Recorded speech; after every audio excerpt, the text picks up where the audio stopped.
نحمده ونصلي ونسلم على رسوله الكريم اما بعد. نن انتهایی افسوسناک او دردناک خبرو ترلاسه شو چې زموږ د باجوړ د سیمې یو عالم مولانا عبید الله سے د ارنګ د پچګرام د سیمې سره دغه تعلق دی او حالا په کاټلین کې په یو جماعت کې پیش امام او مدرس دی. دغه سره یو انتهایی بهیمانه وحشیانه سلوک شوی دی.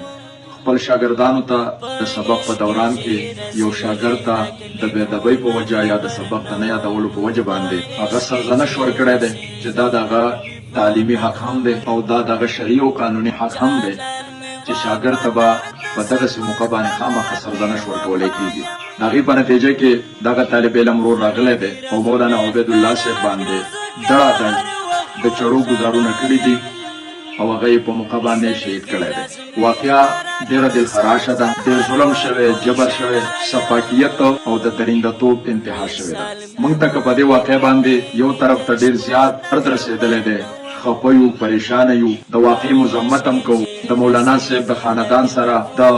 یکجهتۍ اظهار هم کوو، خو بل طرف ته دا خبره دې هم واضح وي چې د باجوړ دا داسې بدقسمته خطه ده چې د دې خاورې چې څومره مسافر دي د پاکستان په مختلفو علاقو کې، که هغه مزدوران دي، که هغه دیاړیمار دي، که هغه دکانداران دي، بالخصوص علما او طلبا، د دې ټولو سره ظلم او جبر روان دی او په دغې حوالې سره قانون او قانوني ادارې هغه خاموش دي او په حرکت کې نه راځي. موږ دا خبره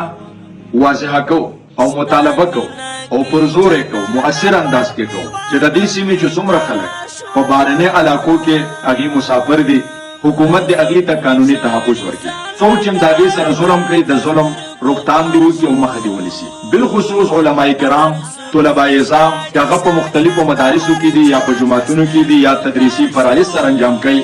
په دې باندې موږ حکومت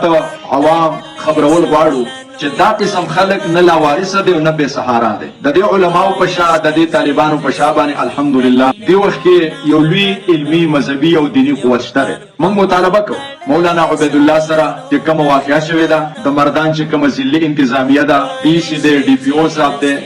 متعلقه تانه ده، متعلقه عدالت دی چې هغې ته به دا کیس دي. د دې ټولو نه مطالبه کوو چې مولانا عبید الله صاحب ته د انصاف ورکړی شي، هغې چې کوم قاتل دی هغې ته د عبرتناکه سزا ورکړی شي. او موږ دا خبره هم کوو چې که موږ پوه شو چې حکومت، تاڼه، ډي پي او صاحب، ضلعي انتظامیه، عدالت څه درجه کې هم د قاتل سره رعایت وکړي د قانون نه ماورا، یا مولانا عبید الله او د هغې ورثو ته انصاف په ورکولو کې د غفلت او د لاپرواهۍ مظاهره وکړي او قاتل ته هغسې سزا نه ورکړي کوم چې د هغې حق دی، نو بیا چې څومره په پېښور کې، په مردان کې، په صوابۍ کې، په نوښار کې د باجوړ کمیونټي ده، یا چې څومره زموږ طلبا دي، دا به بیا راځو، احتجاج به هم کوو، دھرنا به هم کوو، مؤثر انداز کې به کوو. موږ د شرافت لار هم پیژنو، خو که په شرافت باندې د قانون د لاندې موږ ته انصاف نه میلاویږي، نو بیا قانوني انصاف دپاره موږ خپل د زور لار هم استعمالولی شو او په زور باندې خپل انصاف هغه ترلاسه کولی شو. نو حکومت دې دغه مقتول ورثو ته انصاف ورکړي او قاتل ته د عبرتناکه سزا ورکړي. وما علینا الا البلاغ.